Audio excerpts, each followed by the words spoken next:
It's too cold. Ugh. Hello.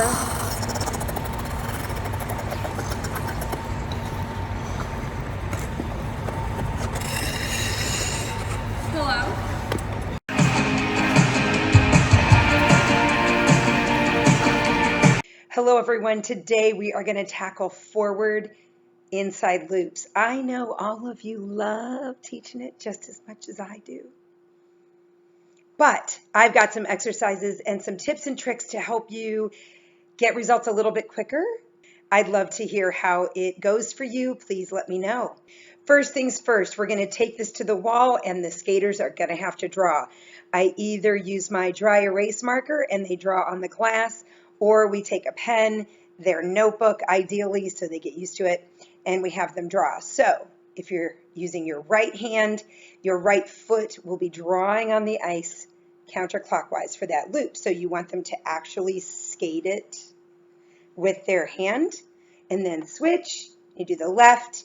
This one's fun, the left forward inside going clockwise. That one is a little challenging. So just remember, on the more challenging side, you're going to have to exaggerate anything that you do in order to make it feel comfortable. We'll focus on that a little bit more later with the exercises. I know some of you coaches are younger and didn't have to do school figures. Us older folks, we had to do figures and we know the deal. So just to be clear, the loop should actually be 1.5 blade lengths long and 1 blade length wide. And if you measure your blade with the blue line or red line, that's a good gauge because the width of the loop should be the width of the blue or red line. That's usually a pretty good start. So when you're starting to put the loop together after all the exercises, you can put it on the blue line so they have something to follow. So the purpose of this exercise is to stay in control as the circle gets tighter. So we're going to drag the toe and then point the laces down like a walking lunge and tighten that circle, keeping the shoulders twisted. And you want to do the other side.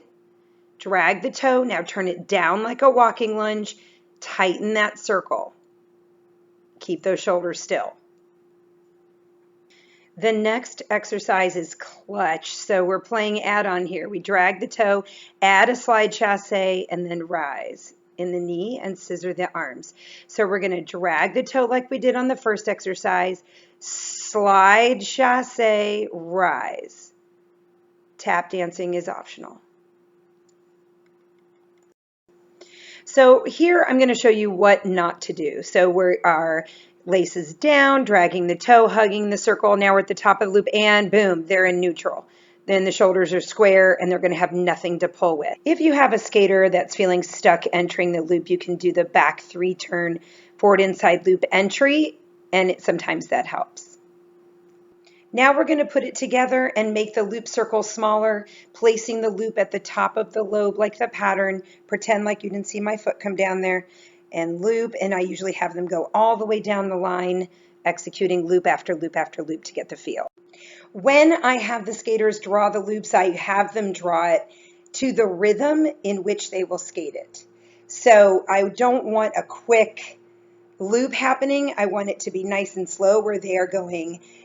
I say the words bend, up, around, and through.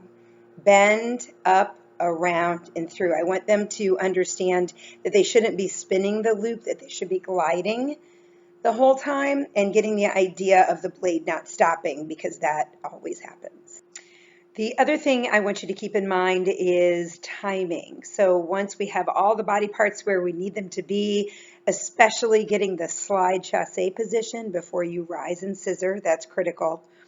The timing of the move that I use is a waltz count. I do 2 counts of 6 for the loop. So I do 1, 2, 3, 4, 5, 6, 1, 2, 3, 4, 5, 6, 1, 2, 3, 4, 5, 6, 1, 2, 3, 4, 5, 6, because you're trying to keep that continuous flow going across the ice. And you just tell them, even if they're struggling, just keep going, even if you have to fake it, fudge it, wiggle, whatever, just so that they start to get into a rhythm, and that really helps them keep it up.